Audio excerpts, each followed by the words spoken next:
Muy buenos días a todos y todas. Como no podía ser de otra forma, sean bienvenidos todos ustedes y todas ustedes al desayuno informativo con el secretario de Estado de Telecomunicaciones e Infraestructuras Digitales. Señor secretario de Estado, ilustrísimos señores representantes del cuerpo diplomático acreditado ante el Reino de España, señores representantes de las empresas patrocinadoras, señor moderador, señoras y señores. Quiero explicar un poco el modus operandi que vamos a tener en este desayuno informativo. Como verán ustedes, las mesas son de 4 cada uno, de acuerdo con la normativa vigente dada por la Comunidad de Madrid. Teníamos previsto que fueran de 6, tal como estaba establecido, pero el viernes cambió la situación y ahora son de 4. Guardamos las distancias que hay entre ustedes en la mesa y entre las mesas. Parece que hay muchas personas, pero en realidad no hay más de 60 personas aquí sentadas. Por otra parte, como éramos 7 en la presidencia, nos ha parecido oportuno dividir la mesa en 2. Aquí está el secretario de Estado, el moderador y yo, y ahí los 4 patrocinadores. Por otra parte, todos tienen un micrófono y hablarán ellos única y exclusivamente por ese micrófono, salvo el secretario de Estado, que hablará de pie durante su intervención larga y posteriormente se sentará para el coloquio tenerlo sentado. Al mismo tiempo, todos ustedes tienen una cartulina. Esa cartulina está dirigida a que escriban, si lo consideran oportuno, las preguntas para el moderador. Rogarían que fueran breves, con letra clara. Al mismo tiempo, las azafatas que vayan pasando periódicamente al moderador las cartulinas. Saludo también a todas las personas que nos están viendo por streaming. Muy buenos días a todos y todas. Son varios cientos de personas los que, según me comunican, están viéndolo por streaming. Las personas que lo ven por streaming también pueden preguntar al ponente. Aparecerá un correo electrónico en pantalla donde podrán enviar ese correo y el moderador lo recibirá la pregunta oportuna. No hay que decirlo, pero yo lo voy a decir. Es uso obligatorio aquí en la sala de la mascarilla. Nadie se puede quitar la mascarilla, nada más que si quieren ustedes beber algo o comer algo, evidentemente se quitan la mascarilla para inmediatamente, por favor, inmediatamente ponérsela. Es una norma que tenemos que cumplir en beneficio de todos y de cada uno de nosotros. Yo creo que tocamos hoy un tema muy importante, que es las infraestructuras digitales para la transformación de España.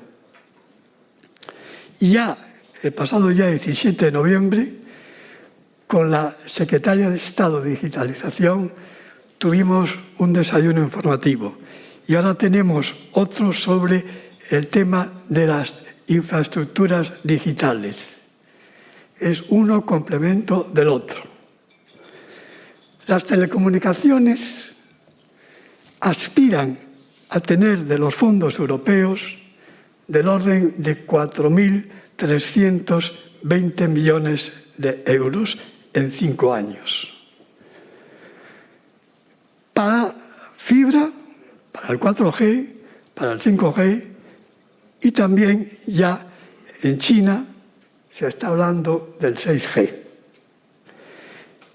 Estos 4.300 millones va a suponer y crear una inversión, se calcula, de 24.000 millones de euros, con todo lo que supone, evidentemente, para la creación de empleo. Dato esperanzador es que con ello se cierre la brecha digital, sobre todo en lo que podemos llamar la España vaciada. Y también en los colegios, incluso que no son de la España vaciada, que hay muchos chicos y chicas que no pueden ver en sus casas, seguir las tareas que le mandan por falta de ordenadores y por falta de experiencia en el manejo de las herramientas digitales.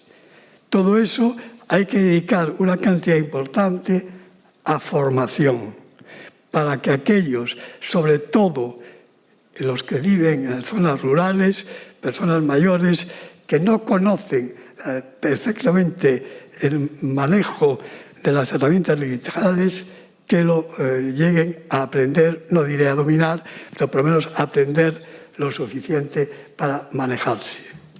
Y nada más, muchas gracias.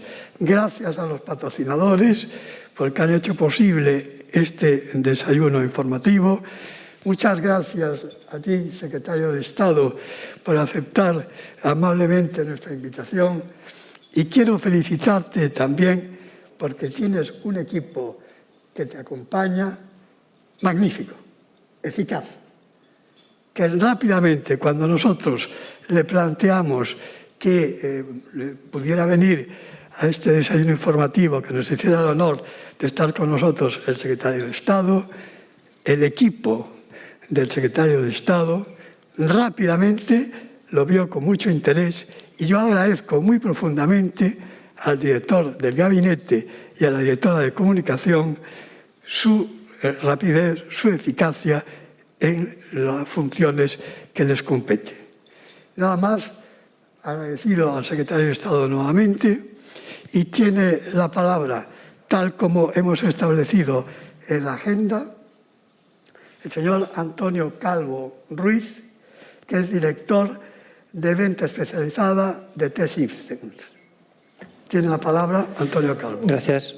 Buenos días, señor secretario, componentes de la mesa, asistentes, tanto aquí como por streaming.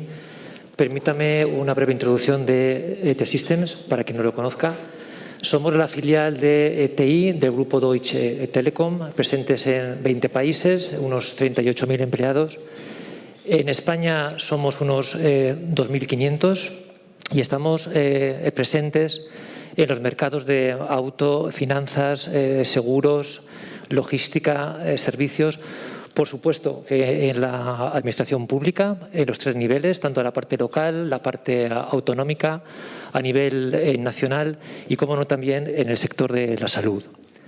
Nuestras soluciones se basan en 4 pilares: la conectividad, la seguridad, las soluciones digitales y, como no, la gestión de infraestructuras tanto en cloud como no en cloud, sin olvidarnos del desarrollo de aplicaciones, modernización de aplicaciones nativas en cloud y en entorno tradicional. Nuestra visión de la digitalización, bueno, es desde el punto de vista del integrador.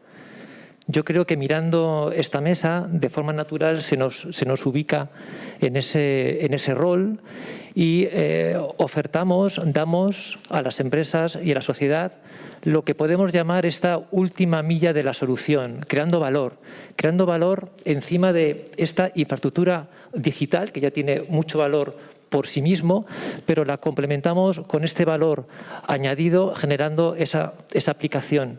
Esas soluciones que van encaminadas a ayudar y a acelerar el modelo del cambio productivo, el modelo del cambio energético, Por supuesto que también, lo que decía Antonio, disminuir la brecha digital en dos ejes, en el eje geográfico, en el eje de género y, por supuesto, y lo más importante, yo creo que es desarrollar las capacidades y competencias digitales en el capital humano. Sin eso no hay proyectos, no hay creatividad, no hay casos de uso, no hay nada.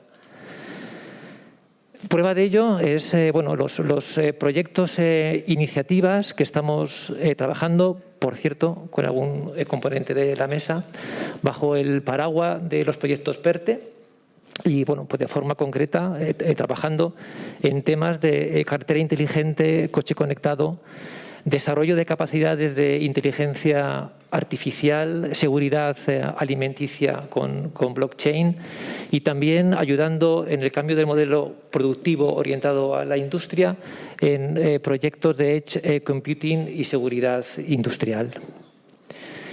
Como verán, la mayoría de los proyectos necesitan de unas infraestructuras digitales fuertes y, por supuesto, de las telecomunicaciones para que sean viables. Retos. Por supuesto que para que todo esto que suena bien, proyectos, ideas, tenemos que enfrentar y encarar unos retos. Que más que hablar de retos individuales, me gustaría hablar de unos retos o de una cadena de retos. Para mí, el más importante, aunque suene muy global, es el ROI hacia la sociedad. Que todo esto valga para algo, que valga para que la sociedad tenga mayores servicios, mayor calidad de vida. Y tenemos que asegurar una cierta capilaridad hacia los ciudadanos para que noten estos beneficios tanto de forma directa por la administración pública como de forma indirecta a través de las empresas.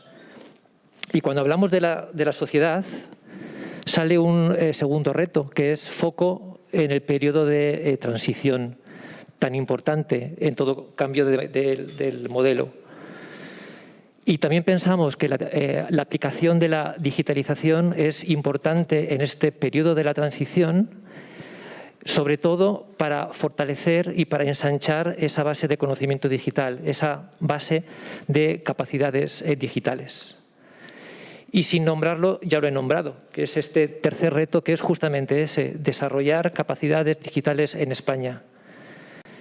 Y lo podemos hacer y lo haremos apalancándonos en el desarrollo del ecosistema formativo junto con los centros de I+D+I.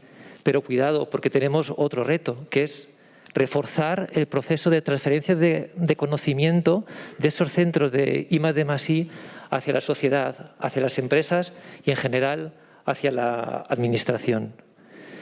Y un último reto, aunque más que reto es un requerimiento, es que para hacer todo esto tenemos una única ventana de oportunidad, tenemos que ser rápidos, tenemos que ser eficaces, viendo además lo que corren y lo rápidos que son otros polos competitivos, como puede ser América, como puede ser Asia, con lo cual tenemos esta ventana para establecer las bases de un futuro moderno de España.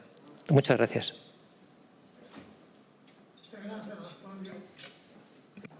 Muchas gracias, Antonio Calvo, por tu intervención.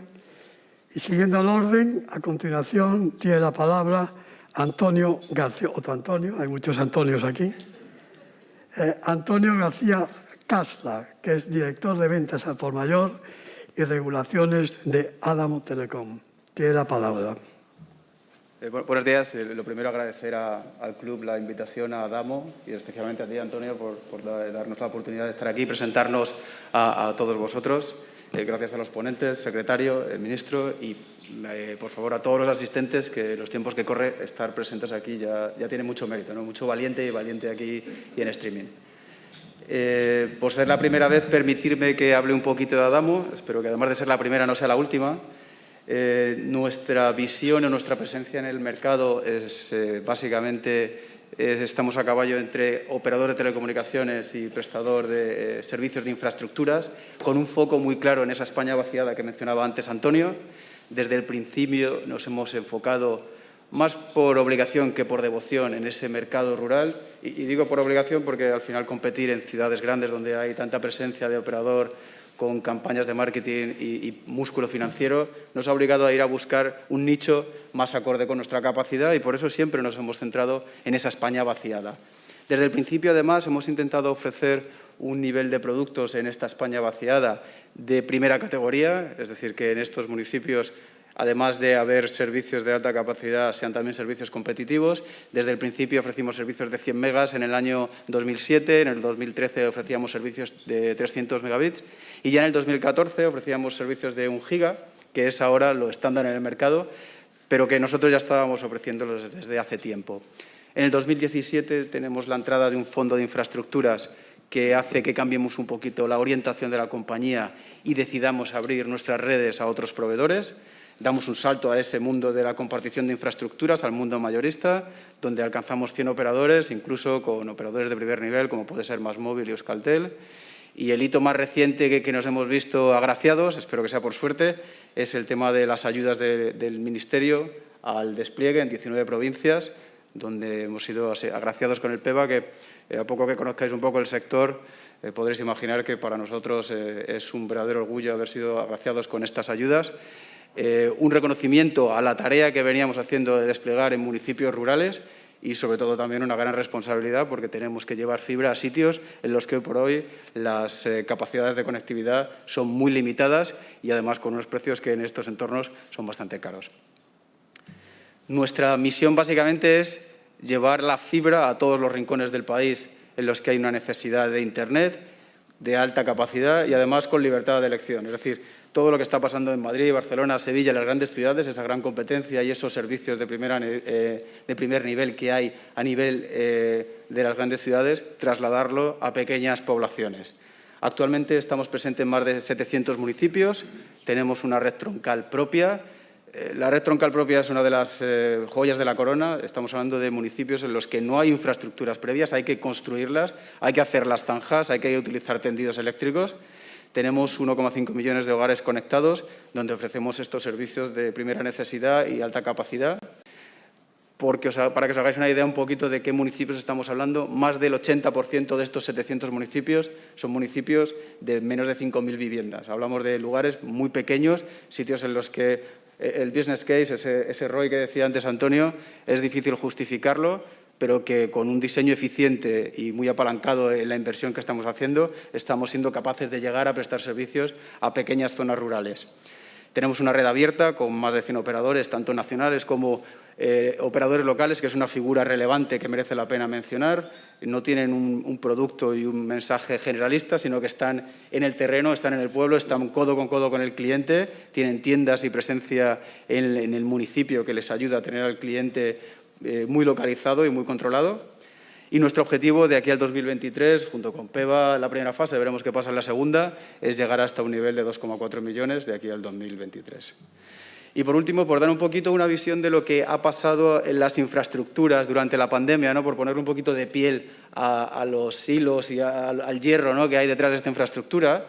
Es cierto que esa transformación digital que mencionaba antes Antonio está ahí, está pasando, pero desde luego la pandemia ha supuesto un espaldarazo y una aceleración de esa transformación digital y especialmente en un sector que, al menos a mí a título personal, me parece que no lo esperaba ni que fuese tan rápido, en los mayores de 65 años, que han empezado a utilizar Internet de manera masiva, ¿no? Y tenemos cifras que así lo avalan en esos estudios que hemos hecho y que nos vienen a decir que más del 90% de la gente de 65 años o más hace un uso diario de más de 1 hora de Internet. Algo que, no sé vosotros, mis padres tienen casi 80 años y yo no esperaba este cambio, este salto, y lo estamos viendo, se está produciendo. Hay una transformación que está ahí y para la cual hace falta unas infraestructuras. Hay que llegar a estos municipios donde muchas veces no hay servicios suficientes para poder, no hablamos ya de las teleconferencias de trabajo, el Zoom o el Meet, pero en una fase de confinamiento como la que vivimos, pues poder tener una conferencia con sus nietos, hablar con sus hijos o de estar informados de lo que está pasando, ¿no? Entonces, hay una necesidad de esa conectividad y una necesidad de las infraestructuras y de unas infraestructuras cercanas a las zonas en las que más se necesitan. Desde luego, desde Adamo hemos visto que ese es un reto. concreto, yo creo que no solamente estaría feo hablar solo de Adamo, el resto de operadores han visto también esa necesidad, los que están aquí en la mesa y los que no están presentes, de llevar las infraestructuras a estos municipios y satisfacer esa enorme demanda que existe de una conexión a Internet de calidad y muy importante, a precios razonables, porque estas zonas son especialmente deprimidas y no vale con cualquier producto, ¿no? Esa es un poco la visión de Adamo de las infraestructuras y muchas gracias a todos por la atención. Gracias, Antonio. Muchas gracias, Antonio García Casla. Y a continuación tiene la palabra Miguel Ángel García Primo, director general de ISDESAT. Muchas gracias, Antonio. Buenos días a todo el mundo. Secretario de Estado de Telecomunicaciones e Infraestructuras Digitales, ministro Miguel Sebastián, distinguidos colegas de la mesa, generales, almirantes, excelentísimos, ilustrísimos señores, embajadores, queridos amigos, señoras y señores. Es para mí un placer muy especial presentar este desayuno informativo por dos razones fundamentales. En primer lugar, por tener el honor de disponer aquí hoy del secretario de Estado de Telecomunicaciones e Infraestructuras Digitales, Roberto Sánchez. Profesional de más que reconocido prestigio y dilatada carrera profesional en el sector de las telecomunicaciones y de las infraestructuras digitales. Carrera profesional en el sector de las telecomunicaciones que ha ejercido durante muchos años y de todo el sector que yo conozco, que conozco unos cuantos, creo que es una de las personas que más sabe de telecomunicaciones en este país, más allá de su propio cargo actual de secretario de Estado de Telecomunicaciones. Y además, es un honor para mí decir que también lo considero un buen amigo. En segundo lugar, por el tema que nos congrega hoy aquí, infraestructuras digitales para la transformación de España. Me parece que no podría estar mejor elegido el tema.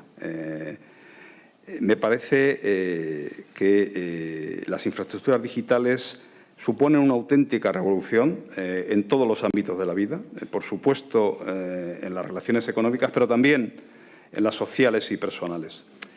Ya no hacemos nada como lo hacíamos hace 20 años, casi en ningún ámbito de nuestra vida, y quizá por haber experimentado y habernos adaptado a esta revolución, no somos capaces de apreciar en toda su dimensión lo que la digitalización y las infraestructuras digitales han supuesto y van a suponer para la evolución humana.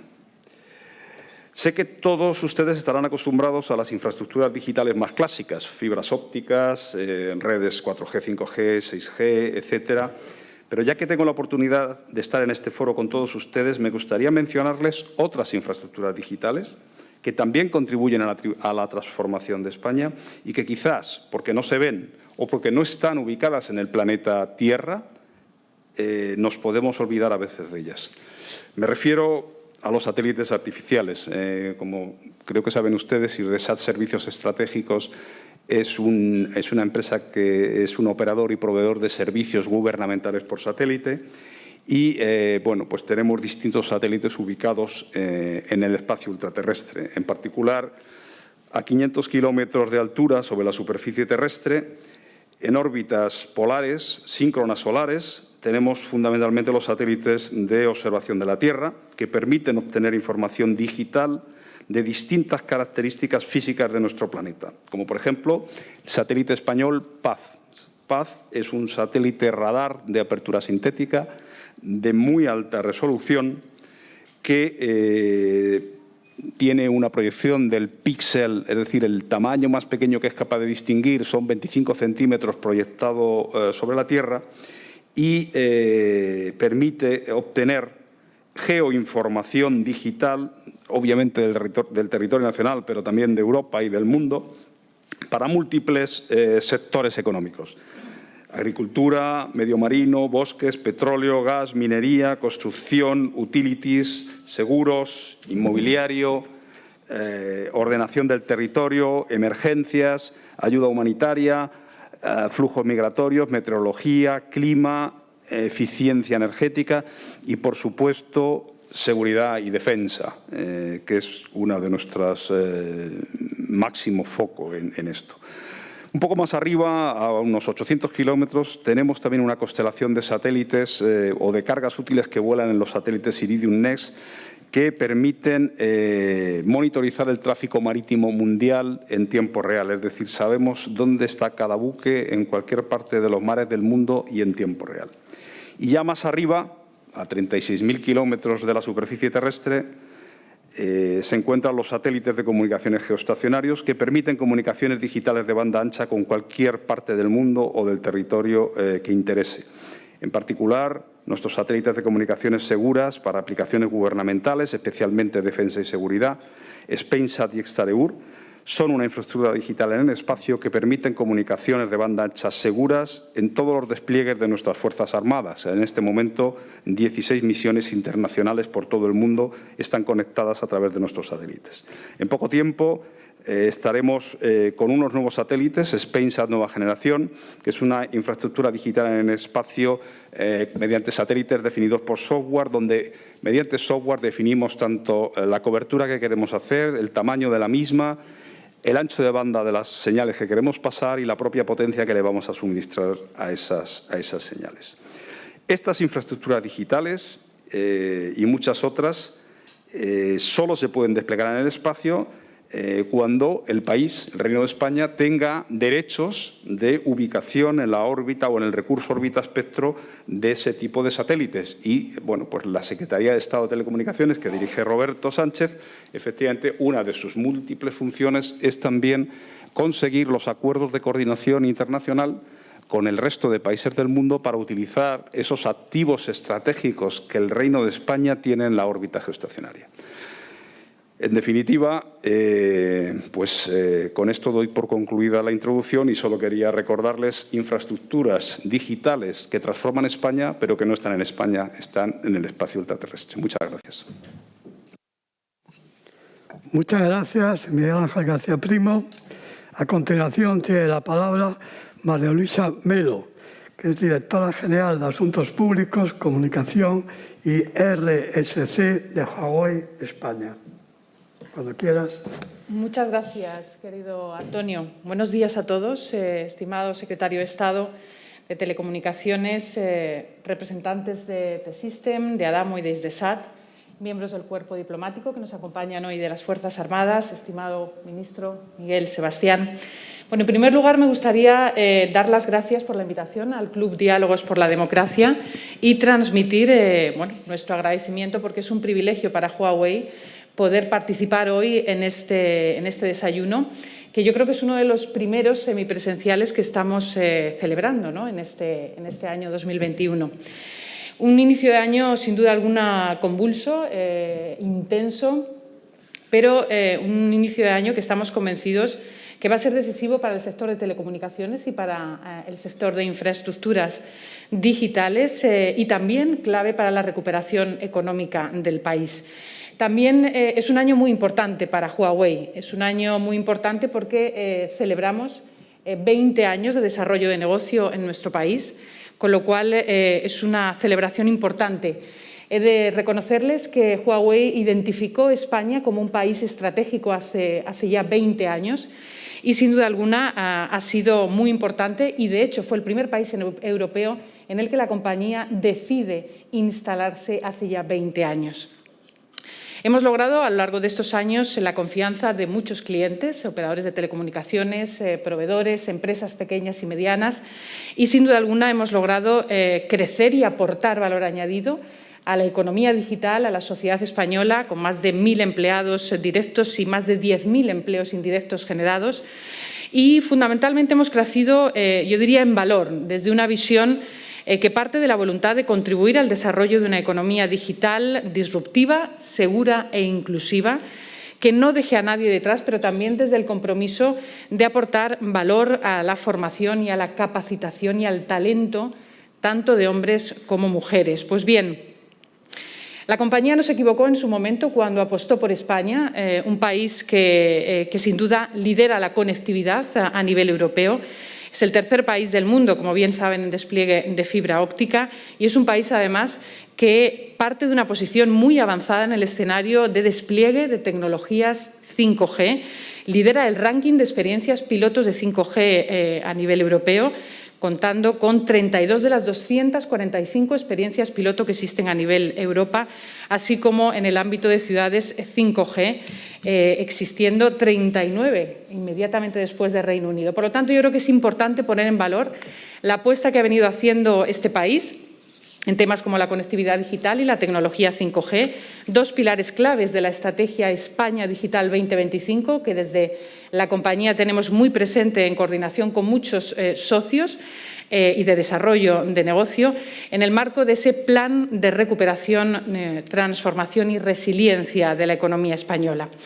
Pues bien, el futuro que nos espera es un futuro que creemos desde Huawei, que es un futuro con muchas oportunidades, un futuro en el que, según Oxford Economics, en 2025 el 25% del Producto Interior Bruto a nivel global será generado fruto de esa economía digital.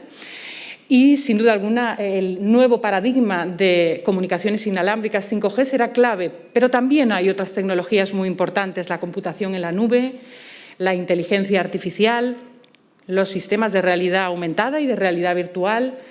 En definitiva, creemos firmemente que la economía digital y las infraestructuras van a ser un auténtico motor para la economía digital española. Y además hay que hacerlo desde el momento actual, un momento importante en el que estamos viviendo, un momento, he de decir, que creo que estarán de acuerdo conmigo, de cierta incertidumbre fruto de la situación y de la crisis sanitaria que estamos viviendo, en el que ha habido cambios sustanciales en el último año. Ha habido cambios radicales en los hábitos de vida, en la forma de vivir, en la forma de trabajar, en la forma de comunicarnos, y para eso las telecomunicaciones han sido claves. Y Huawei también ha puesto su granito de arena, pues garantizando que no hubiera ningún tipo de interrupciones en el servicio de telecomunicaciones en nuestro país, por ejemplo, entre otros. En cualquier caso, estamos convencidos de que esto es un trabajo conjunto. Un trabajo conjunto no solamente de la Administración pública, sino también del sector privado.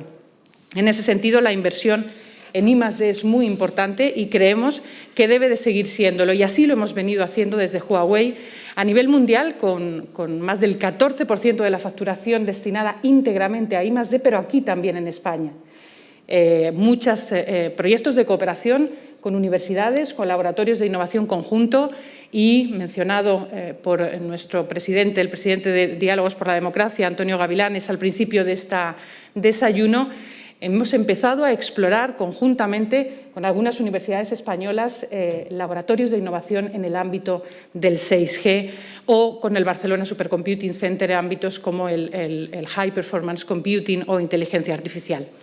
Pues bien, finalizo poniendo encima de la mesa la importancia de la oportunidad que el sector público y privado tenemos sin duda alguna en este escenario, pero fundamentalmente en dos planos. En primer lugar, el plano social, porque estamos convencidos de que es muy importante poner en valor las capacitaciones, que es uno, además, de los pilares de ese Plan España Digital 2025, y así lo hemos hecho desde hace ya 10 años con la Estrategia de Responsabilidad Social Corporativa de Huawei, creando oportunidades a través de la educación, pero también en el plano medioambiental. Uno de los ODS, como saben, de la Agenda 2030 de Naciones Unidas marca la relevancia del Green Digital y es algo que tenemos que tener muy presente y así lo hacemos en Huawei.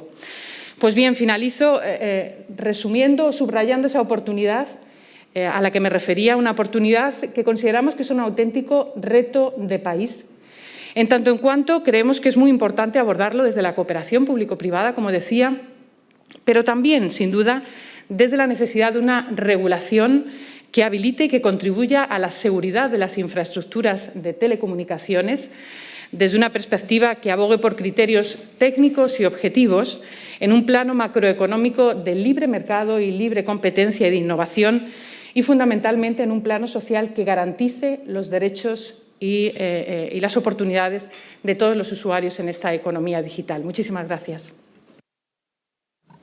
Muchas gracias, María Luisa Melo. Y a continuación tiene la palabra el secretario de Estado de Telecomunicaciones e Infraestructuras Digitales, Roberto Sánchez Sánchez.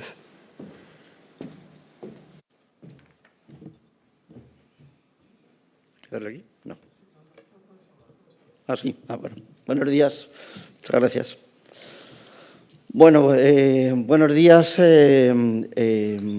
querido presidente del club, querido ministro y moderador, representantes de las empresas patrocinadoras, embajadores, señoras, señores, los que están aquí y los que nos ven en streaming. Antes de empezar, déjenme que haga una... Miguel Ángel, claramente eres un amigo, después de lo que has dicho, ¿cómo no podría ser de otro modo? Y luego la segunda cosa que quería decir, los mayores de 65 años estamos muy poco valorados. Se piensa de nosotros que no somos capaces de manejarnos en Internet. Bueno, todavía un poco, ¿no? No mucho, no mucho. Mis hijos mejor que yo. Bueno, como decía, es un placer estar hoy aquí con ustedes. Yo creo que esta es una de mis primeras intervenciones públicas en este año para compartir con ustedes pues, la tarea que estamos desarrollando desde la Secretaría de Estado de Telecomunicaciones e Infraestructuras Digitales y, sobre todo, para compartir lo que tenemos previsto, ¿no? aquello que tenemos en marcha, ¿no? Comentabas, Antonio, querido presidente del club, que tenemos un equipo muy bueno en la Secretaría de Estado. Bueno, no solamente en el gabinete de la Secretaría de Estado, el equipo de la Secretaría de Estado es un equipo de muchísima tradición y con gente muy valiosa. Y, desde luego, sin ellos no estaríamos haciendo nada de lo que hacemos ni podríamos hacer nada de lo que queremos hacer. Algunos de ellos están aquí. Hola, Antonio, ¿qué tal? Es otro Antonio, esto está lleno de Antonios. Es otro Antonio, ¿no? Justamente el que se dedica a esto que comentaba Miguel Ángel García Primo de conseguir las autorizaciones internacionales para los recursos órbita espectro que permiten poner satélites nacionales en el espacio para prestar servicios de telecomunicaciones, ¿no? Bueno, y obviamente él y todo su equipo y todas las otras subdirecciones que hay y la dirección de telecomunicaciones conforman un núcleo, insisto, sin el cual esto sería absolutamente imposible. Vale, quitando las flores, ahora vamos al terreno, ¿no? En el terreno lo cierto es que nos enfrentamos a un año 2021 que es todo menos normal. O sea, cuando nosotros en el año... déjenme que haga una referencia. Hace ahora un año, yo salí en el Boletín Oficial del Estado el día 15 de enero, o sea que hace, como nombrado como secretario de Estado, hace un año pues nosotros teníamos nuestros planes, nuestras ideas, lo que queríamos desarrollar y de pronto nos hemos visto envueltos en algo completamente distinto. Cuando estábamos a 6 meses de la pandemia, pensábamos que bueno, va a llegar las Navidades, para Navidades ya estaremos más o menos, bueno, pues la cosa habrá mejorado y enfrentaremos un año 2021 en condiciones de mayor normalidad. Bueno, la realidad es tozuda y lo que nos dice es que estamos donde estamos y ya está, ¿no? También nos dice mucho de que no es que no podamos hacer previsiones, es que las previsiones es difícil que se cumplan, no tenemos varita mágica, ¿no? Y entonces nos tenemos que acostumbrar ahora más que nunca a vivir en un entorno de máxima incertidumbre, ¿no? Entonces hacemos planes, pero en un entorno de incertidumbre y que seguramente tendremos que ir variando por el camino. Lo cual no quiere decir que no haya que hacerlos. Yo creo que hay que hacerlos, pero a sabiendas de que estamos moviéndonos en un entorno de mucha incertidumbre. Es evidente que a lo largo de este año ya se ve claramente, ¿no?, que vamos a seguir enfrentándonos a una crisis sanitaria, que seguro que se va a cobrar un importante número de vidas humanas, y esto es pura estadística de cómo evoluciona, y que también se ha comentado antes, ha trastocado en todo este periodo completamente de una manera muy radical, nuestros hábitos, nuestras costumbres, tanto las sociales y personales como las laborales, ¿no? Ha afectado a cómo nos relacionamos, a todo, ¿no? Como lo vivimos todos los días, no hace falta que explique mucho más. Eso lo que hizo fue que, como decía al principio, claro, nosotros cuando llegamos a principios de 2020, pues teníamos nuestras ideas de lo que queríamos hacer y hemos tenido que replantearlo de alguna manera, ¿no? Porque es verdad que todo el mundo, la pandemia ha traído una cosa que es muy curiosa, ¿no? Que en el mundillo nuestro de las telecomunicaciones y de los que nos dedicamos a esto, nos estuviésemos diciendo permanentemente que esto era muy importante, las telecomunicaciones son muy importantes, son la base de la transformación, esto es muy importante para la sociedad, pero no lo decíamos nosotros. Lo que la pandemia ha traído ha sido que de pronto, no es que nos lo dijésemos nosotros, es que toda la sociedad se ha dado cuenta de que esto era así y que además se ha dado cuenta de que esto funcionaba.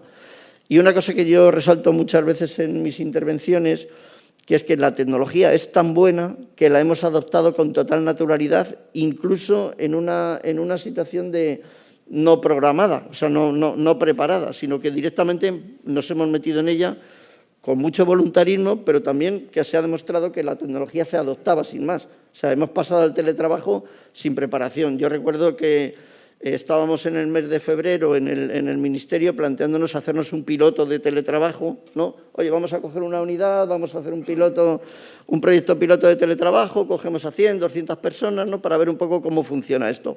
Bueno, pues en febrero en marzo nos hemos ido a teletrabajar de manera no organizada, es verdad, pero ha funcionado, o sea, ha funcionado con mucho voluntarismo, con algo que yo creo que hay que agradecer muchísimo, ¿no? Que ha sido el que todas las personas se han mostrado dispuestas a proporcionar lo mejor de sí mismas, a colaborar. De hecho, se han ido a casa con su ordenador, con sus conexiones de red wifi. Nadie les ha dicho, mira, es que este es el ordenador que te tienes que llevar, ¿no? Luego eso se ha ido organizando después, pero no en el primer momento, ¿no? Y esto a mí me parece que es una enseñanza que es muy, muy relevante, ¿no? Yendo un poco a lo que teníamos preparado y en qué lo hemos convertido, bueno, pues es una cosa a medias, ¿no? Lo que hemos hecho ha sido, como decía, la pandemia ha puesto de relieve en la agenda de la sociedad que esto de las redes es importante y esto nos ha traído dos cosas a la vez. Una, que nos hemos dado cuenta que teníamos unas redes espectacularmente buenas, tan buenas que han soportado de una semana para otra incrementos del 80% de tráfico sin que se haya notado para nada, tan buenas como que ese incremento de tráfico se ha producido además en modelos o en patrones de tráfico distintos de los que se estaban produciendo anteriormente, porque mucho tráfico que estaba en los centros de negocios se ha ido a las viviendas, en las horas del día han cambiado los patrones de tráfico y eso las redes lo han soportado sin mayor problema, y porque han soportado toda esa carga de tráfico adicional que suponía tener al mismo tiempo pues, al niño viendo una película, el padre o la madre teletrabajando y al mismo tiempo pues, bueno, haciendo cualquier llamadas o videollamadas, ¿no? Todo ese tráfico se ha soportado, ¿no? Esto no hay que dar por supuesto que ha sido así en todas partes. Esto es una característica muy específica de cómo se habían desarrollado las redes en este país. Esto no ha sido así en otros países. Ha habido países en los que han tenido que bajar la calidad de los servicios que estaban prestando para no saturar las redes. Luego, por lo tanto, el que lo tengamos no debería hacernos creer que es que esto se da por supuesto que es así, porque no es verdad. Esto no se da por supuesto. Esto hay que trabajarlo, hay que invertir dinero para que esto sea así. Si no se trabaja y no se invierte dinero y no se construyen ese tipo de redes, nunca va a ser así. No tiene por qué serlo, ¿no? Entonces, yo creo que eso es una reflexión que es muy importante. Claro, al mismo tiempo que nos hemos dado cuenta de lo bien que funcionaba, también nos hemos dado cuenta de dónde estaban los agujeros. Teníamos agujeros. Se han puesto de manifiesto cosas que ya sabíamos, pero que ahora han tomado carácter de urgencia, ¿no? Y son las brechas digitales, ¿no? Que se han comentado también aquí. Una de las brechas digitales es, para nosotros, bueno, hay muchas brechas digitales, pero a mí me gustaría centrarme en tres de ellas. Una que nos compete directamente a esta Secretaría de Estado, otra no tanto, pero a la que también tenemos que contribuir. La primera brecha digital es la de la cobertura, o sea, si la de la España vaciada se mencionaba, ¿no? No tiene por qué ser solo en la España vaciada, hay agujeros de cobertura en el territorio. Entonces, si tú estás en una población o en una calle o en un domicilio al que no llega la red de fibra óptica o del tipo que sea, una red que te dé capacidad suficiente, no vas a poder utilizar, no vas a estar en el mundo digital, ¿no? Te va a faltar eso. La segunda brecha, que también se ha mencionado, es la brecha de la asequibilidad. Si tú te puede pasar la mejor red que tengas por la puerta de tu casa, si no tienes dinero para contratar los servicios, evidentemente no tienes ninguna opción de entrar también en ese mundo digital. Y la tercera brecha es la brecha de la capacitación. Y en el ámbito de la brecha de capacitación, yo como brecha social me quedo en la parte específica de lo que es la alfabetización digital, es decir, los niveles más básicos que permiten a las personas desenvolverse en el mundo digital. Y esto es muy importante, las tres son muy importantes. ¿Por qué? Porque no es que la sociedad vaya a ser digital, es que la sociedad ya es digital. Lo que va a suceder es que esta sociedad digital va a ir evolucionando y va a hacer que servicios que ahora todavía se prestan de forma combinada o conjunta en el mundo digital, pero también en el mundo físico, en el mundo analógico que estamos acostumbrados a movernos, van a desaparecer del mundo físico y se van a prestar solo en el mundo digital. Y eso supone que si una persona se queda excluida del mundo digital por cualquiera de estas razones, no va a poder acceder a esos servicios. Y eso es un tema, es una reflexión que también tenemos que hacer a la hora de planificar un poco cuáles son las actuaciones que tenemos que poner en marcha en nuestro país. Claro, en el ámbito concreto de esta Secretaría de Estado lo que nos vamos a dedicar es a la parte más de las infraestructuras, de las coberturas y tal, y vamos a apoyar las otras medidas también que recaen fundamentalmente o bien en otros ámbitos de competencia del Gobierno o bien en la otra Secretaría de Estado de Digitalización e Inteligencia Artificial que ya pasó por aquí, como comentaba el presidente del club. Yo resumo lo que queremos hacer o aquello en lo que estamos haciendo, lo resumo con 3 planes y 3 leyes. En esta Secretaría de Estado, lo que nos estamos dedicando y vamos a poner en marcha en este año son 3 planes y 3 leyes. Los planes son un plan de conectividad digital, y ahora contaré un poquito más de él, un plan para impulso al desarrollo de la tecnología 5G en nuestro país y a su despliegue, y un plan para el sector audiovisual, un plan para atraer inversiones y desarrollar el sector audiovisual en España, porque en esta Secretaría de Estado, además de las telecomunicaciones y las infraestructuras digitales, también llevamos la ordenación del sector audiovisual, especialmente el sector audiovisual digital, ¿no? Pero bueno, del sector audiovisual en general. Y las 3 leyes que van asociadas de alguna manera a cada uno de estos planes, pues son una nueva Ley General de Telecomunicaciones que establece un nuevo marco normativo y que es en parte transposición de la Directiva Código de Comunicaciones Electrónicas y algo más, puesto que nuestra Ley General tiene más cosas que lo que es la propia directiva. La parte audiovisual, la otra ley, es una ley para el sector ordenación del sector audiovisual, que también trae cuenta de otra directiva que transponemos y que toma conciencia de que el mundo del sector audiovisual ha cambiado radicalmente en los últimos años. Hemos pasado pues, del consumo en televisión lineal a consumos totalmente distintos, a formas de producir distintas y a consumos de audiovisual totalmente distintos. Y ahí incluyo desde todo lo que son las series, las plataformas, los videojuegos, todo, aparte, por supuesto, del sector, podemos llamar clásico, ¿no? Del cine, etcétera, ¿no? Y la tercera ley va, en cierta manera, asociada a la estrategia de impulso de la tecnología 5G, que es una ley sobre ciberseguridad 5G, que tiene unas características singulares que hacen que sea necesario tratarla individualmente, ¿no? Como con una legislación específica sobre el tema. Vale, pues si me voy un poco al ámbito de la conectividad, bueno, es evidente que que lo que he comentado al principio, que este impulso a las infraestructuras digitales es absolutamente imprescindible. Y entonces hemos aprobado recientemente, el Consejo de Ministros ha aprobado recientemente un plan de conectividad digital que toma por referencia 3 ámbitos de conectividad, ¿no? Un primer ámbito que está dedicado a las personas, a la conectividad de las personas, que es el que tiene que permitir cumplir con ese objetivo de que para el 100% de la población en cualquier parte del territorio tenga un acceso de 100 megabits por segundo y luego que pueda escalar conforme la tecnología avanza, ¿no? Pero que al menos y que tenga ese servicio o ese acceso cubierto, ¿no? Y entonces hay un plan específico para conseguir esto, que por supuesto vamos a hacer que sea tecnológicamente neutro, o sea, porque estamos hablando de que hay lo que queda por cubrir de España, para que se hagan una idea, a finales de este año, con los proyectos que están ya aprobados y ejecutándose, a finales de este año,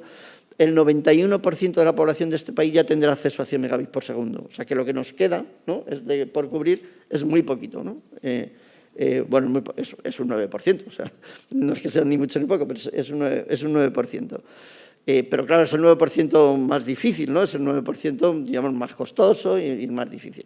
Y ahí queremos utilizar cualquier tipo de tecnología para poder hacerlo y, de hecho, hemos publicado recientemente una manifestación de interés para que, bueno, una solicitud de manifestación de interés para un poco recabar también opinión de otros y del sector privado, ¿no?, sobre cómo mejor alcanzar ese objetivo, ¿no? Y esa es una parte muy importante del plan de conectividad.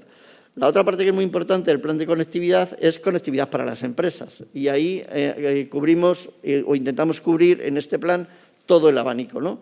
Desde las necesidades de una pyme, que está en el medio de un casco histórico y, por lo tanto, es más difícil llevarle las capacidades adecuadas y entonces ver cómo atender ese tipo de problemas, desde temas relacionados con cómo se accede a los edificios, ¿no?, y una cierta, si me permiten, modernización de las ICTs o un nuevo escenario de las infraestructuras comunes en edificios, ¿no?, y que hay que poner en marcha, y eso, digamos, desde esos más pequeños, o ayudas a las pymes que están digitalizándose, ¿no?, con bonos de conectividad, que también están incorporados, o en el otro extremo, digamos, de mayores requerimientos, pues la posibilidad de realizar proyectos especiales, yo que sé, para alcanzar capacidades o velocidades de conectividad digital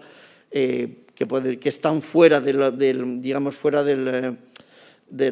ámbito comercial normal de una operadora. Yo sé, pues un centro logístico que tiene necesidades de tener no 1 gigabit, sino 100 gigabits, porque está manejando un volumen de datos muy elevado, o centros de investigación, o ese tipo de conexiones también. Y luego, obviamente, en el ámbito territorial también toma mucho peso los polígonos industriales, ¿no? Los polígonos, o sea, se trata también de si lo que queremos. Claro, hay una parte que la he dado por supuesto, porque yo creo que se entiende claramente. Otra de las cosas que ha traído esta pandemia es el comprender o darnos cuenta de que si yo tengo una buena conexión, muchos de los trabajos los puedo hacer desde cualquier sitio.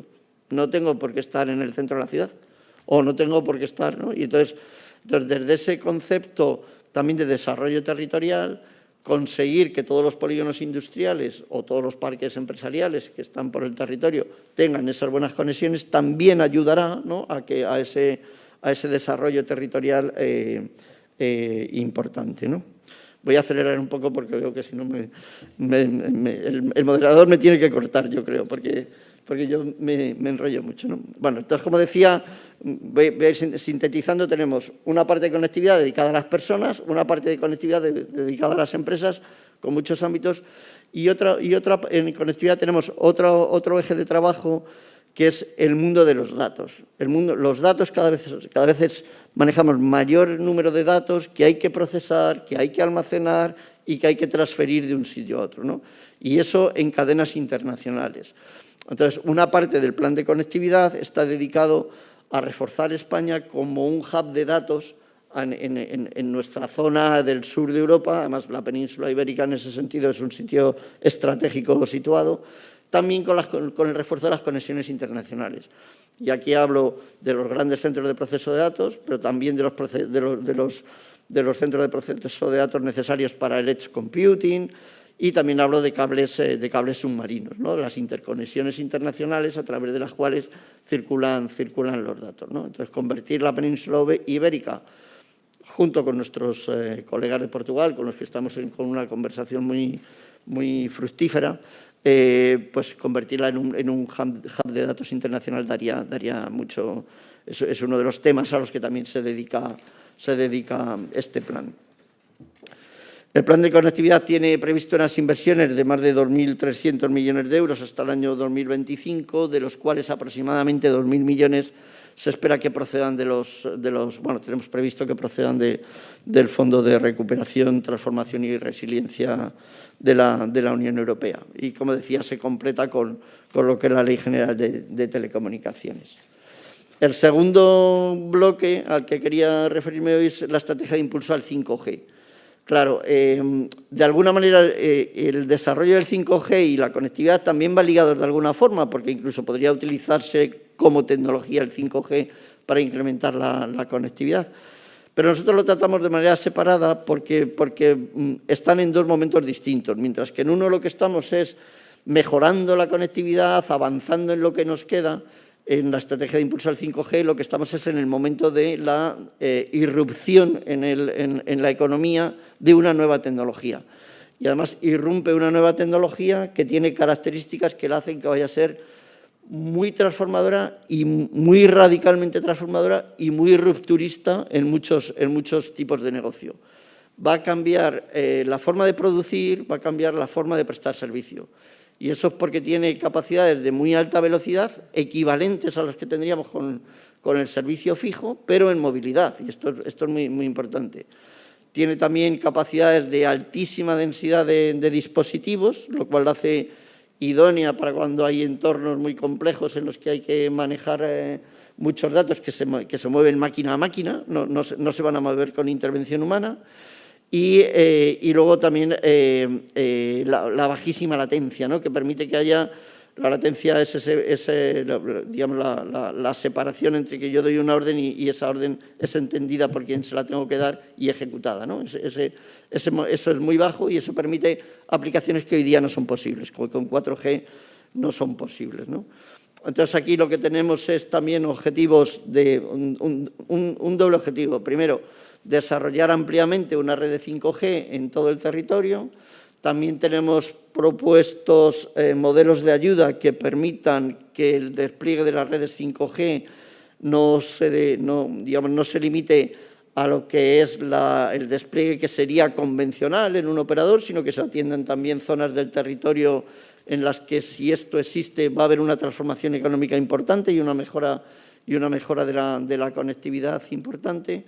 Contemplamos también medidas en esta estrategia del 5G dedicadas a la innovación, ¿no? Al desarrollo de aplicaciones y también a ganar peso en el país como productor o como referente en la industria del 5G y también de cara a posicionarnos para el futuro desarrollo del 6G, que hay que empezar a ganar ahora las capacidades necesarias para eso. Y, como digo, bueno, pues ahí también y, por supuesto, esta sí que viene arropada de un conjunto de medidas estructurales, como son pues, la puesta a disposición del espectro radioeléctrico necesario, el desarrollo de proyectos piloto, que está en todo ese recorrido de lo que es 5G. También para este plan lo que tenemos es previsto en el periodo hasta el 2025 unas inversiones en el entorno de... el plan contempla unas inversiones de 2.000 millones de euros, de los cuales unos 1.500 millones son los que pensamos que vendrán del Fondo de Recuperación Europeo. Eso es aproximadamente. Como decía, en lo importante luego es la de ciberseguridad 5G, la ley de ciberseguridad 5G, y eso es básicamente en lo que es el ámbito más de las infraestructuras digitales lo que estamos desarrollando aquí. No me voy a entretener en el ámbito de audiovisual, que aunque para nosotros es muy importante. Y bueno, yo creo que, como decía al principio, como ven, tenemos retos importantes que comienzan este año. De hecho, estos planes y estos presupuestos ya los tenemos aprobados en el presupuesto para el año 2021. Tenemos 583 millones de euros para desarrollo del plan de conectividad y otros 300 para el desarrollo de 5G. Esto es un gran reto, Para que se hagan una idea, nosotros en ayudas para la extensión de banda ancha venimos ejecutando cada año en el entorno de entre 120 y 150 millones de euros de manera sostenida en los últimos 3 años.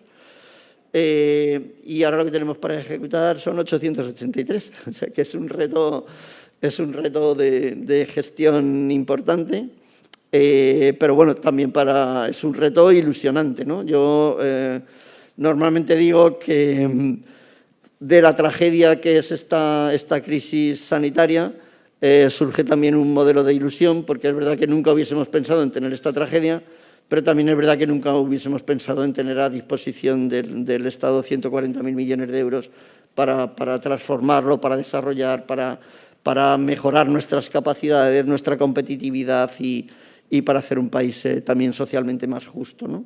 Con lo cual, de una tragedia tenemos una oportunidad y esa es la parte de ilusionante con la que yo quiero quedarme en el trabajo de cada día. Y nada más, muchísimas gracias por su atención. Muchas gracias.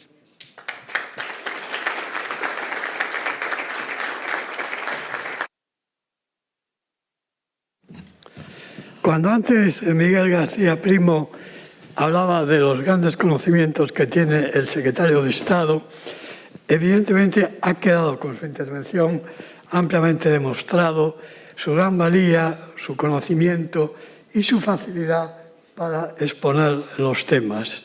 Después de esta brillante intervención del secretario de Estado, pasamos a continuación al coloquio que va a moderar, como de costumbre en nuestros actos, Miguel Sebastián.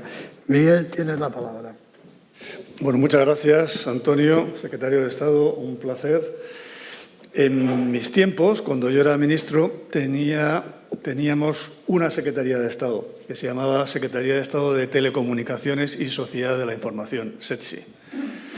Yo creo que ahora el Gobierno ha acertado teniendo dos, digamos, separando las dos áreas. Una, tuvimos la Secretaría de Estado hace un mes, una que es digitalización e inteligencia artificial y la otra, telecomunicaciones e infraestructuras tecnológicas. Evidentemente hay solapamientos, pero eso no es malo que haya solapamientos, pero tener dos secretarías de Estado yo creo que le da mucha potencia a este área, ¿no? Yo he intentado separar las preguntas en la parte, digamos, de telecomunicaciones y la parte de infraestructuras, ¿no? Aunque hay algunas que no sé dónde ubicarlas, ¿no? En la parte de telecomunicaciones, preguntas con respecto al número de operadores.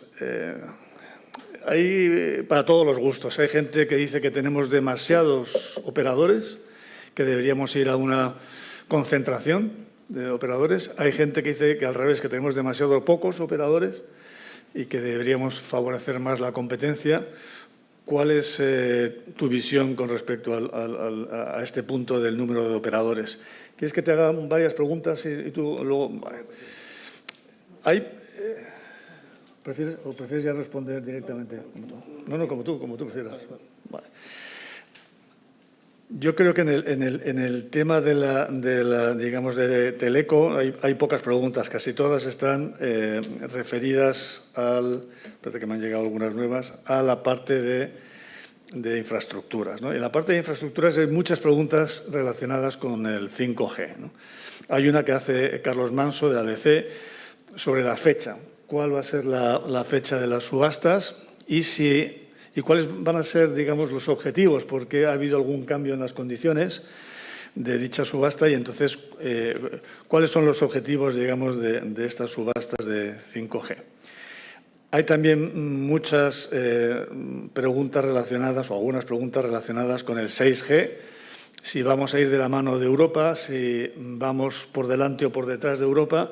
Y luego hay una más genérica, en el nuevo acuerdo de Unión Europea y China, acuerdo de inversiones, si esto va a favorecer que haya un modelo de cooperación con China, entre China y Europa, o no va a afectar, digamos, al área del 5G. Yo creo que con esto, luego, si quieres, hago un segundo turno.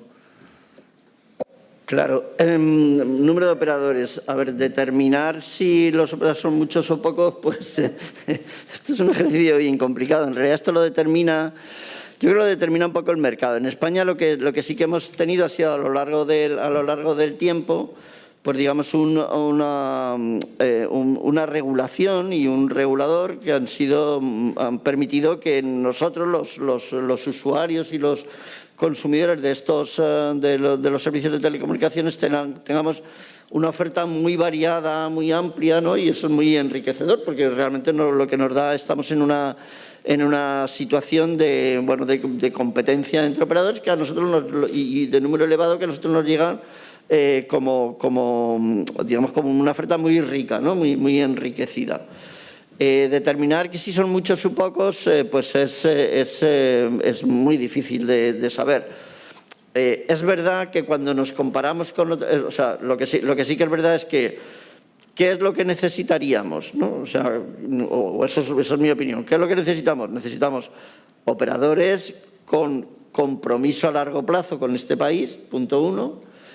Operadores que al mismo tiempo tengan capacidad inversora en momentos en los que lo que hay que introducir es, pues eso, desplegar redes, llegar a acelerar la introducción de nuevas tecnologías, porque el negocio de las telecomunicaciones y de las infraestructuras digitales en general no es solo, o sea, al país le afecta no solo por el PIB que proporciona el sector de las telecomunicaciones, sino por lo que impacta en el conjunto de la sociedad y como habilitador, ¿no? de transformaciones más profundas en la economía y de desarrollo de otro tipo de como decía, de productos y servicios, ¿no? Entonces lo más para nosotros, o para mí, desde luego, lo más importante es que, digamos, que sean operadores con un compromiso, ¿no? con ese compromiso a largo plazo, y esto es como país es algo que yo deseo, ¿no? Incluso como secretario de Estado de Telecomunicaciones yo deseo, lógicamente,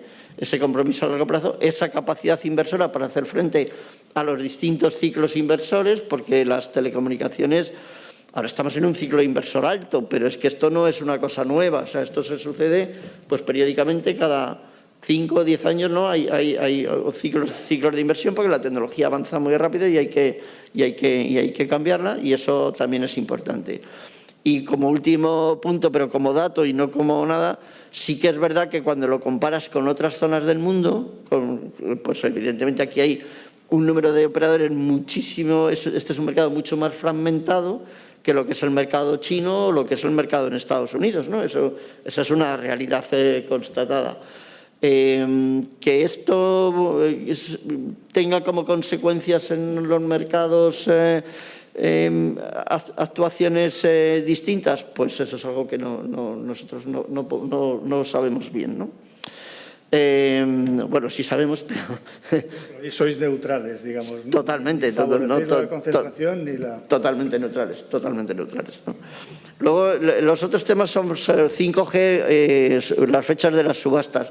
Bueno, están ya prácticamente anunciadas, lo que yo creo que está dicho que en este primer trimestre sacamos adelante la subasta de 700 megahercios, que está prevista. Hemos sacado las condiciones a consulta pública por primera vez en la historia de nuestro país, que se han sacado a consulta pública las condiciones de la subasta, justo porque entendemos que la situación es tan cambiante que es bueno pulsar la opinión de los operadores económicos que van a participar en ella, ¿no? para entender muy bien cuál es la situación. Estamos analizando esas respuestas a la consulta pública y, bueno, pues en función de eso lo haremos, ¿no? Los objetivos para nosotros de la subasta siempre, como entiendo la pregunta, como me la hacen otras veces, pero ustedes lo que tienen ese ámbito de afán recaudador. Bueno, las subastas, yo siempre digo lo mismo, las subastas de espectro en España no tienen afán recaudador, nunca se han hecho con afán recaudador. En tu época tampoco, porque la hice yo también.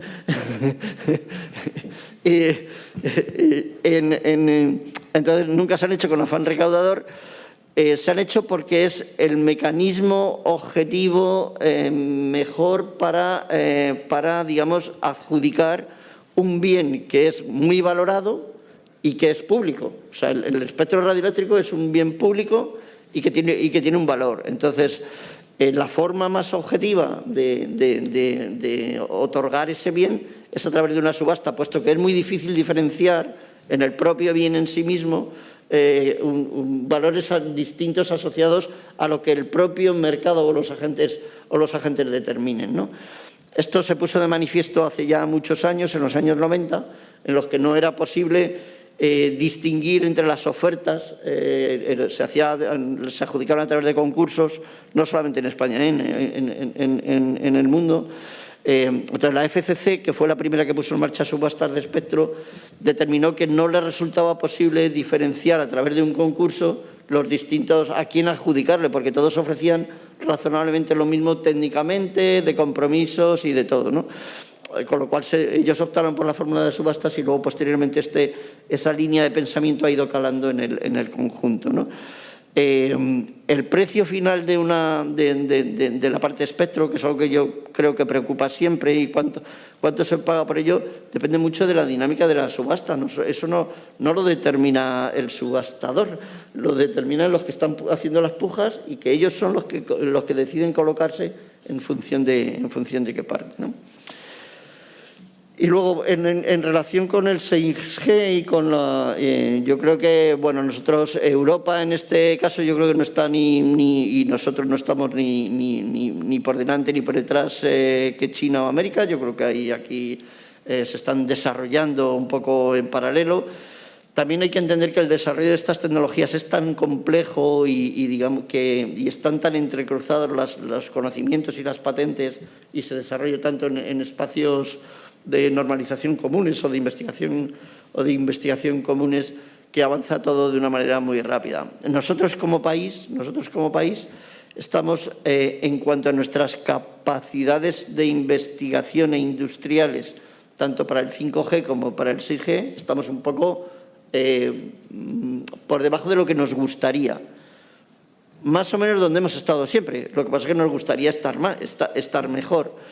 Y yo creo que 5G y 6G seguro, pero 5G también tiene una característica que hace que es muy importante, y es que una parte importante de esa tecnología no está integrada verticalmente, y por lo tanto, como no está integrada verticalmente, la barrera de entrada a desarrollar servicios, aplicaciones, incluso en el ámbito industrial, es menor que la que existía en las tecnologías de móviles anteriores. Y justo por eso es porque nosotros creemos que como país tenemos la oportunidad una vez que tenemos una barrera de entrada menor, tenemos la oportunidad de iniciar un desarrollo que nos permita empezar a ocupar una posición industrial en el ámbito del 5G y del 6G, en el desarrollo de estas tecnologías, digamos, que obviamente verán su luz a largo plazo. También hay que pensar que esto, cuando tú empiezas a desarrollar esas capacidades, pues seguramente vas a tener un ciclo de 10 años hasta que has conseguido materializarlo de verdad en haber incrementado tu presencia. Y creo que he respondido todos los anteriores. Perfectamente, como era de esperar. Hay muchas preguntas también sobre los fondos europeos, ¿no? En concreto, pues la ejecución, ¿no? Tanto el ritmo de ejecución, también las condiciones en las cuales se van a aceptar algunos proyectos u otros. ¿Y cómo se va a habilitar mecanismos para que esta inversión de los fondos europeos sea lo más eficaz posible? Y si va a haber algún tipo de métrica, digamos, para asignar estos fondos. No sé si quieres entrar en porque hay bastantes preguntas sobre fondos europeos. Si quieres, hago un genérico sobre fondos, ¿no? Un poco porque me imagino que digo, por simplificar un poco, ¿no? No sé si contesto todo, pero bueno. Tampoco tengo respuestas para todo, porque como decía al principio, claro, nosotros teníamos dos opciones, ¿no? Y déjenme que lo diga así de esta manera tan coloquial. Nosotros podíamos esperar y decir, bueno, vamos a esperar a que estén definidos los reglamentos, esto sabemos que van a ser los fondos, las guías de cómo se van a gestionar, cómo hay que presentar los planes, qué hay que preparar, cómo son los hitos, etcétera, etcétera, ¿no? Entonces podemos esperar. Bueno, eso sucederá seguramente en junio, a lo mejor, ¿no? A mediados de año seguro. O sea, ahora todavía no están ni siquiera aprobados, ¿no? en el ámbito europeo. Entonces, teníamos esa opción. O teníamos otra opción, que era decir, y bueno, hago eso y luego me espero, entonces el dinero realmente, o los fondos o los proyectos se iniciarán el año que viene y ya está, ¿no? Teníamos otra opción, que es la que hemos elegido. Mira, vamos avanzando con un cierto nivel de incertidumbre. Sabemos que a lo mejor a medio camino tenemos que ajustar algo de lo que hemos ido preparando, pero vamos avanzando. Y eso es lo que hemos hecho. Lo que hemos hecho ha sido, hemos puesto en marcha, se aprobó este plan España Puede, se ha puesto en marcha el plan de recuperación, transformación y resiliencia y hemos ido elaborando los planes específicos para cada una de las 30 grandes componentes que tiene ese plan de recuperación, transformación y resiliencia presentado por España. Y ahora nos dedicamos a hablar con la Comisión y con los técnicos de la Comisión. Oye, esto es lo que estamos haciendo, nosotros nuestra parte seguro, esto es lo que estamos haciendo, estos son los proyectos, estos son los objetivos, esta es la forma, ¿no? Esto nos permite ir avanzando sin esperar la secuencia, ¿no? Hasta que no esté aprobado y sepa seguro lo que hay, no me pongo en el paso siguiente, ¿no? Entonces, ese avanzar en paralelo tiene algún riesgo, en este sentido de incertidumbre que tenemos que manejar y que, bueno, que es probable que en algún momento pues haya que rehacer algo o reconducir algo. Vale, pues muy bien, pues ya lo haremos, ¿no? Luego, la forma de ejecutar. Claro, el conjunto de medidas es tan amplio que la forma de ejecutar tampoco va a ser uniforme, ¿no? Porque dependerá un poco del tipo de medida, ¿no? En general, yo diría que es una desde luego en la parte nuestra, que es de la que conozco mejor, lógicamente, claro, en la parte nuestra es un ejercicio de proyectos. O sea, no es un ejercicio de reparto. No es un ejercicio de reparto de fondos, sino es un ejercicio de proyectos. Entonces, nosotros lo que queremos es tener proyectos buenos, y en ese sentido pues hemos abierto esto que decía antes de una manifestación de interés para ver un poco cuáles son las mejores propuestas o las mejores ideas para desarrollar esto.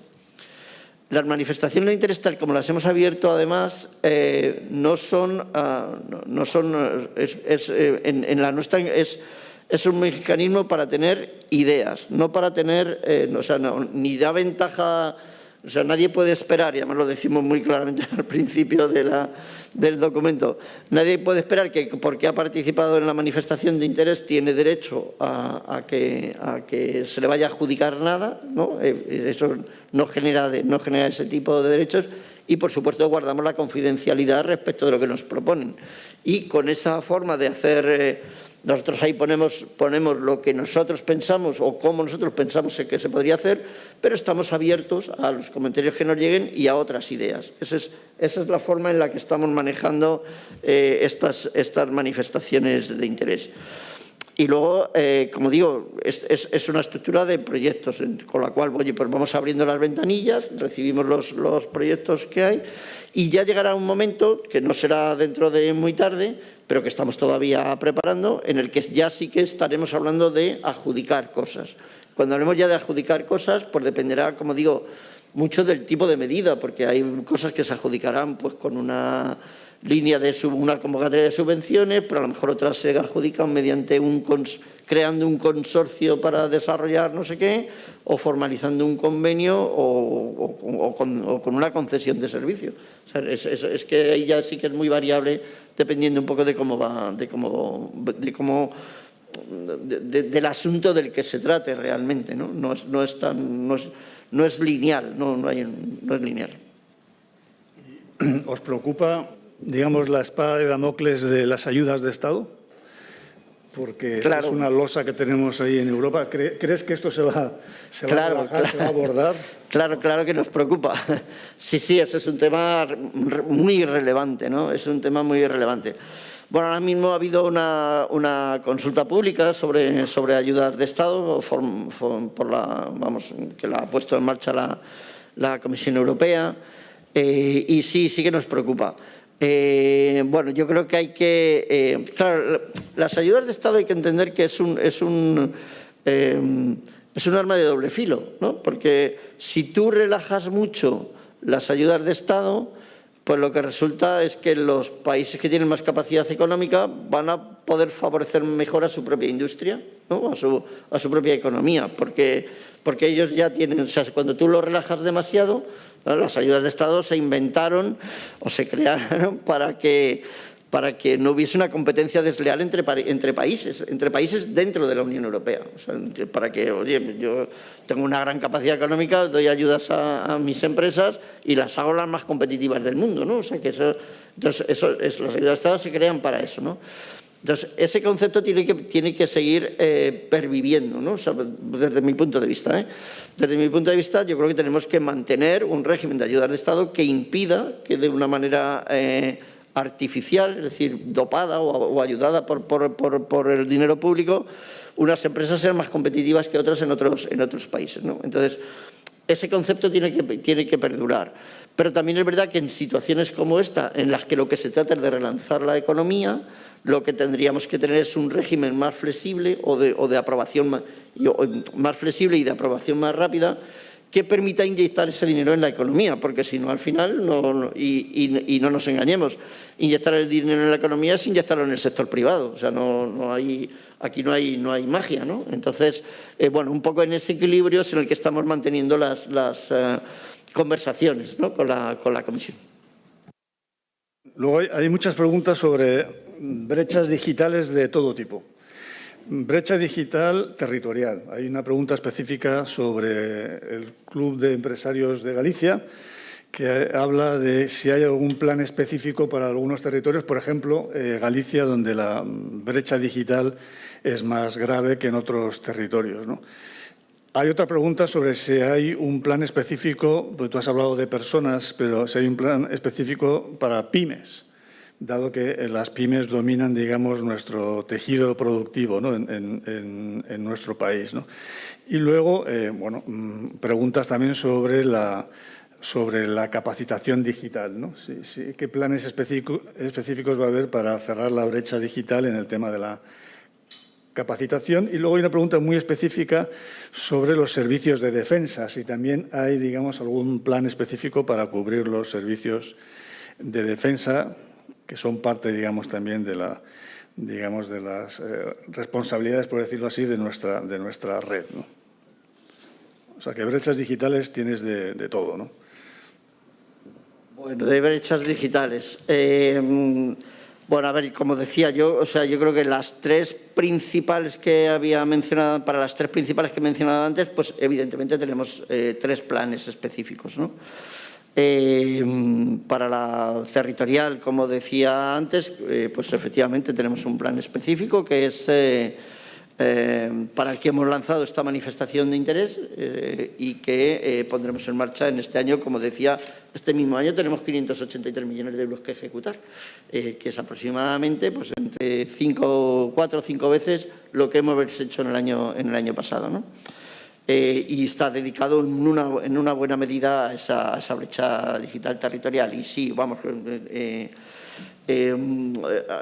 veremos un poco las peculiaridades de cada territorio, ¿no? Porque hay territorios efectivamente que tienen más necesidades que otros, Pues por muchas circunstancias, ¿no? Porque las entidades singulares de población son más pequeñas, porque la orografía es distinta y la dificultad es mayor, o sea que tenemos un poco que ver cómo atender esto, ¿no? También queremos proporcionar soluciones intermedias que sean mucho más inmediatas.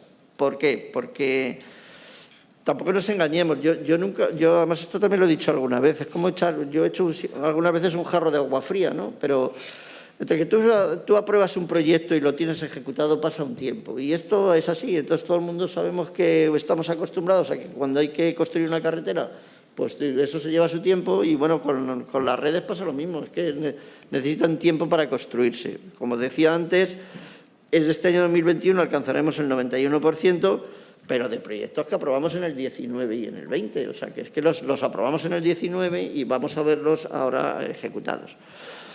En nuestro plan de conectividad hemos hecho una cosa intermedia, que es que vamos a poner en marcha un plan para mejorar, una acción para mejorar la conectividad en movilidad para conseguir que haya 30 megabits por segundo efectivos en movilidad con las redes 4G, ¿no?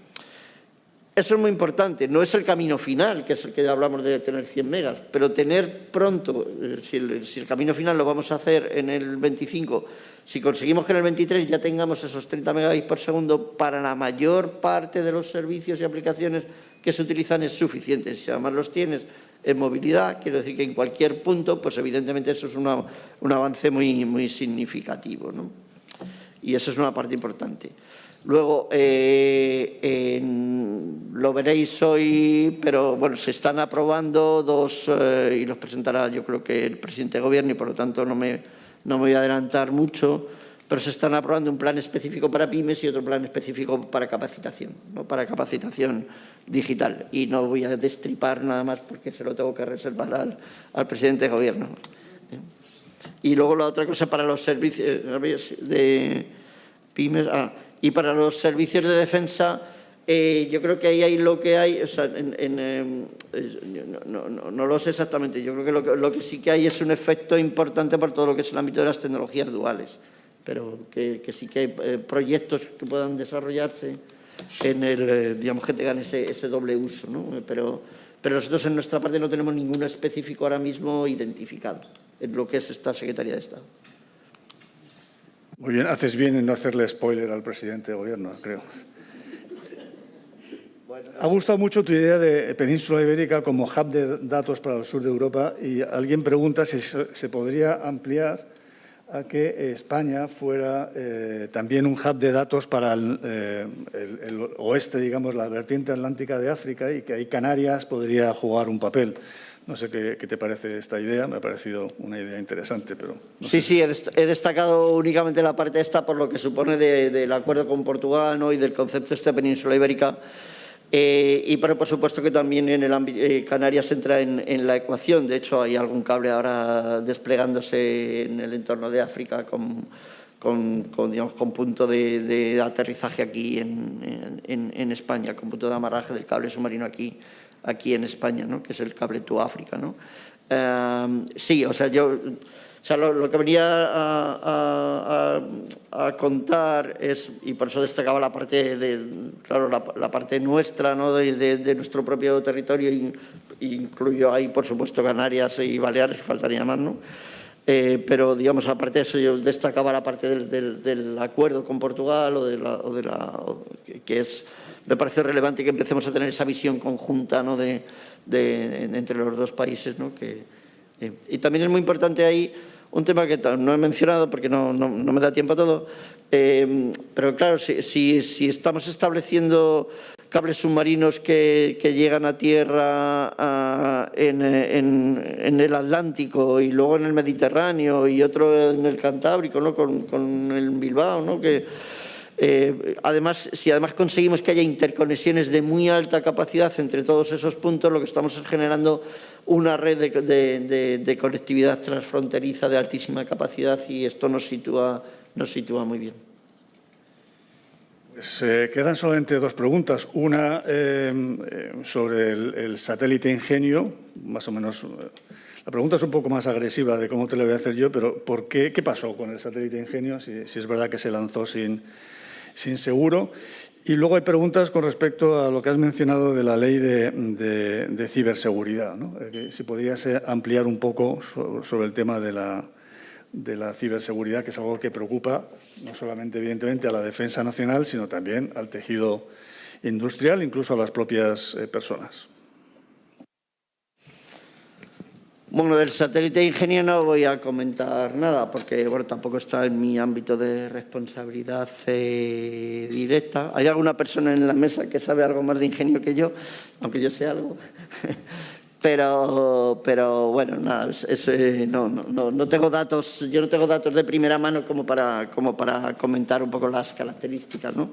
Sí he conocido de vidas anteriores el desarrollo del sistema, pero nada más, ¿no? De algunas etapas, puestos anteriores, ¿no? Con otro gorro.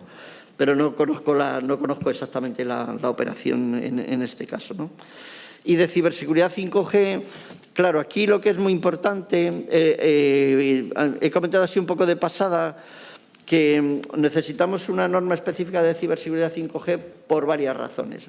Probablemente la principal de todas es que vamos a hacer depender de los sistemas 5G, de estas redes, vamos a hacer depender muchos sistemas críticos. Y cuando hablo de sistemas críticos hablo de cosas como que si hay un vehículo en conducción autónoma a 90 km por hora por una carretera y es hackeado, pues es que podemos tener una catástrofe, ¿no? Si resulta que a través de 5G un cirujano en Vigo está operando a un paciente en Almería a 1.200 kilómetros de distancia a través de un robot Da Vinci, pues, y es hackeado en ese momento, o hay una interrupción o lo que sea, pues el riesgo para el paciente es muy alto, ¿no? Y eso es algo, o sea, hay muchos sistemas críticos, y estos son dos ejemplos al azar, pero hay muchos sistemas críticos que son muy importantes y que se van a basar en las redes y en los sistemas 5G. Y además hay muchos sistemas en los que, como decía al principio, en los que ni siquiera va a haber nunca intervención humana, sino que van a ser máquinas trabajando contra máquinas. Vehículo autónomo, por poner el mismo ejemplo, en comunicación con la carretera, indirectamente, ¿no? Entonces, o con el vehículo de delante, o con el vehículo de detrás, o con el de los lados, ¿no? Entonces, ese tipo de sistemas, el 5G, este tipo de tecnología, tiene requisitos específicos de seguridad y de análisis de riesgos y del impacto que tiene que tener y de medidas para eliminar esos riesgos, que es muy relevante, ¿no?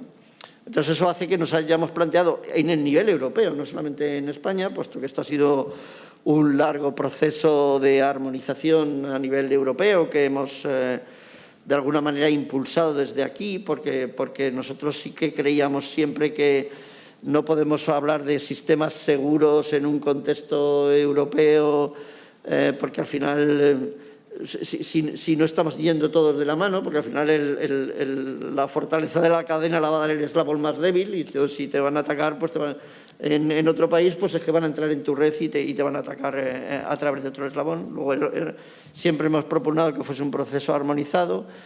Yo creo que hasta la fecha hemos conseguido que sea lo más armonizado posible, porque cuando hablamos de temas de seguridad, pues digamos, todos los Estados miembros queremos preservarnos, ¿no? Reservarnos en medidas propias, ¿no? Y ese es el modelo en el que estamos, ¿no?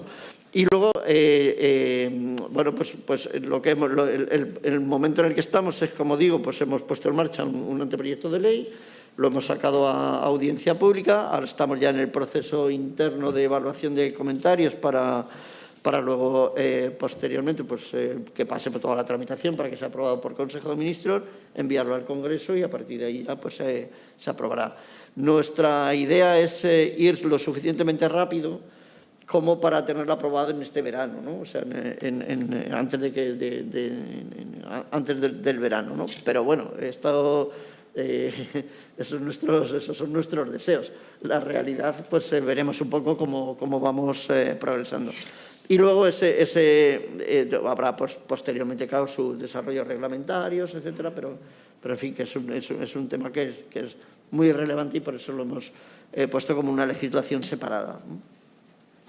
Pues felicitarte, secretario de Estado, porque has respondido a todas las preguntas, lo cual no suele ser habitual en este tipo de actos y además de forma clara y concisa. O sea que muchas gracias. Tiene la palabra. Gracias a todos. Muchas gracias.